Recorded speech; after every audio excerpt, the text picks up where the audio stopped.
मेरा मानना ये है कि अब हालात और वक्त का तकाजा ये है कि हमें अपने ताल्लुकात इंडिया के साथ बेहतर करने चाहिए, क्योंकि इस वक्त इंडिया को हमारी ज़रूरत नहीं, हमें इंडिया की ज़रूरत है।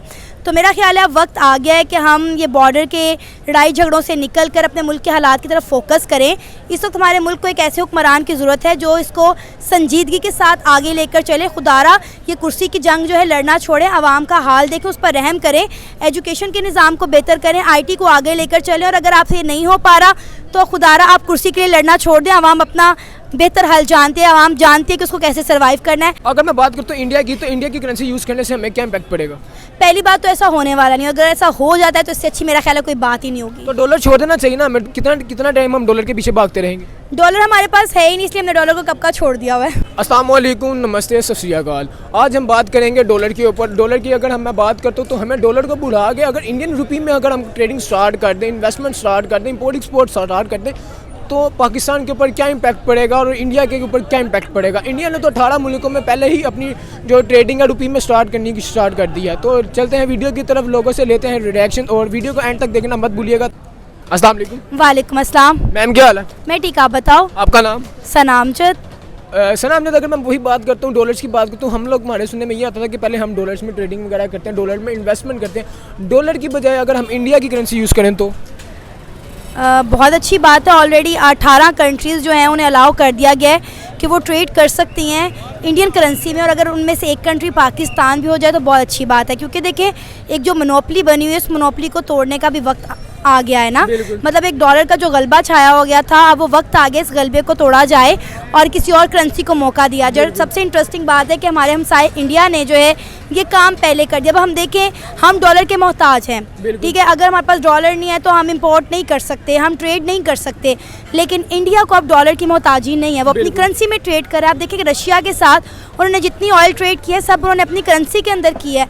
अब 18 कंट्री भी देखा था, एक सिंगर था मीका, मेरा ख्याल है मीका सिंह थे, जो ओमान में कि मेरा ख्याल है इसी तरह की किसी कंट्री में जो है वो इंडियन करेंसी में शॉपिंग करते हुए दिखाई दी हैं। तो ये बड़ी अच्छी और बड़ी अचीवमेंट है इंडिया की। इंडिया को अपनी इंडियन करेंसी में ट्रेड करने से क्या इफेक्ट पड़ रहा है उसके ऊपर? भाई उनके पैसे की वैल्यू बढ़ रही है और अनकरीब जो है इंडिया करेंसी जो है वो डॉलर को टक्कर देने वाली है, डॉलर को रिप्लेस करने वाली है। आप देखिएगा आने वाले कुछ सालों में ये होता हुआ आपको दिखाई देगा। अगर मैं वही करेंसी की बात करता हूँ, इंडिया को ग्लोबल करेंसी भी कह दिया गया, इंटरनेशनल करेंसी भी बना दिया जाएगा। अगर मैं वही बात करता हूँ ट्रेडिंग की बात करता हूँ, तो ट्रेडिंग अगर करता है दूसरे ममालिकों के साथ तो उसका इम्पैक्ट उस मुल्क के ऊपर और जिसके साथ वो ट्रेडिंग करेगा उसके ऊपर क्या इम्पैक्ट पड़ेगा? देखिए सबसे बड़ी बात यह है कि जो डॉलर का गलबा छाया हुआ है ना, जो डॉलर की मोनोपली है वो टूटेगी और इंडिया की करेंसी की वैल्यू मज़ीद बढ़ेगी। ऑलरेडी आप देखें कि 18 कंट्रीज़ को इंडिया ने अलाउ कर दिया कि आप हमारे पैसों में ट्रेड कर सकते हैं। वक्त के साथ से ये चीज़ें बढ़ेंगी तो डेफिनेटली इंडिया को इसका फ़ायदा होगा। इंडिया की अगर हम बात करें, आपने मुझसे सवाल किया कि क्या हमें इंडियन रुपी में ट्रेड करनी चाहिए, तो मेरा ख्याल है अगर हमें ये ऑप्शन मिलती है तो मैं डेफिनेटली अवेल करना चाहिए, क्योंकि डॉलर से तो ये बहुत अच्छी ऑप्शन है हमारे लिए। और अगर मैं वो दूसरी तरफ बात करता हूँ, एक तरफ चाइना है, एक तरफ इंडिया, और एक तरफ अगर पाकिस्तान भी इनके साथ शामिल हो जाता तो पाकिस्तान का स्टैंडर्ड क्या बनेगा फिर? डेफिनेटली पाकिस्तान का एक नया रंग पूरी दुनिया को देखने को मिलेगा। अभी आप देखें तो हम लोग बिल्कुल भी आइसोलेट होकर रह गए, कोई कंट्री हमारे साथ ट्रेड नहीं कर रही है, हमारे पास डॉलर का जो है फुकदान पड़ा हुआ है, खाने के यहाँ पे लाले पड़े हुए हैं।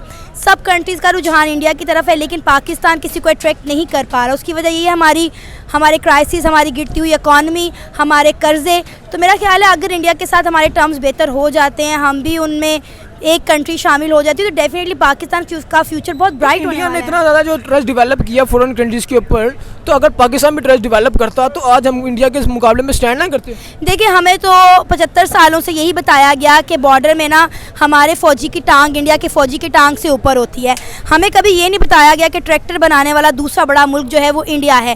एप्पल के 2 स्टोर इंडिया में खुल गए हैं, तीसरी बड़ी मौशियत इंडिया बनने जा रहा है, सुपर पावर इंडिया बनने जा रहा है। हमें कभी किसी ने ये नहीं बताया, ये तो हमें खुद साख्ता सर्च करके प्रोग्राम्स करके पता चला। अब अभी भी किसी से बात करें घर में बैठे बच्चे से, किसी को ये नहीं पता होगा। हमें तो बस ये बताया गया, नेगेटिव थॉट पता होगी, पॉजिटिव नहीं पता होगा। आपको पता है हमारी बुक्स में इस साल कितने % कंटेंट बढ़ा दिया गया है माइनॉरिटीज़ के ख़िलाफ़, इंडियंस के ख़िलाफ़।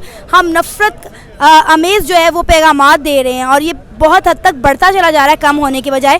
तो जब हमारे बच्चों के दिलों में, दिमागों में डेवलपमेंट और IT से रिलेटेड चीज़ें पढ़ाने की बजाय आप नफ़रतें डालेंगे तो फिर उसका आउटपुट यही होगा। वुमेन एम्पावरमेंट के ऊपर बात की थी, अगर मैं जम्मू कश्मीर की बात करता हूँ तो जम्मू कश्मीर की खवातीन भी कहती है कि हम यहाँ पे वुमेन एम्पावरमेंट है। कश्मीर कहाँ से आ गया? मैं लेके आ रहा हूँ, तुमने वुमेन एम्पावरमेंट के ऊपर बात की। अच्छा, अगर मैं वुमेन एम्पावरमेंट के ऊपर बात करता हूँ, जिस तरह से आपने मुझे बताया वुमेन एम्पावरमेंट, तो मुझे बताइए कश्मीर के अंदर जो वुमेन एम्पावरमेंट है, क्या आप उससे मुतासिर हैं? मुझे लगता है कि वुमेन एम्पावरमेंट किसी भी मुल्क में होना उस मुल्क को मज़ीद एम्पावर करता है।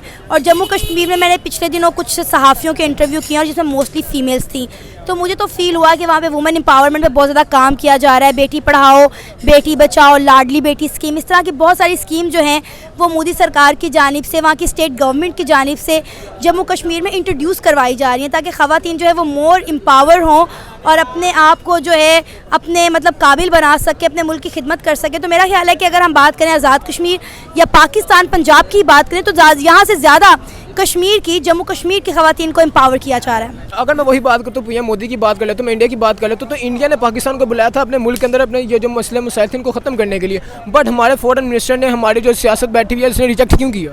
देखिए, क्योंकि हमारे पास कहीं जाकर हम किस मुद्दे पे बात करें हमें ये समझ ही नहीं आता।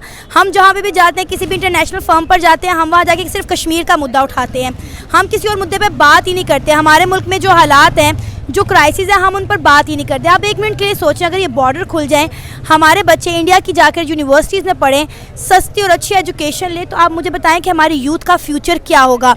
लेकिन अफसोस की बात है कि जब तक हम कश्मीर के मुद्दे को नहीं छोड़ते, हमारा मुल्क तरक्की नहीं कर सकता, इंडिया के साथ ताल्लुकात बेहतर नहीं हो सकते। हमें कम से कम 15 से 20 सालों के लिए कश्मीर को भूलना पड़ेगा।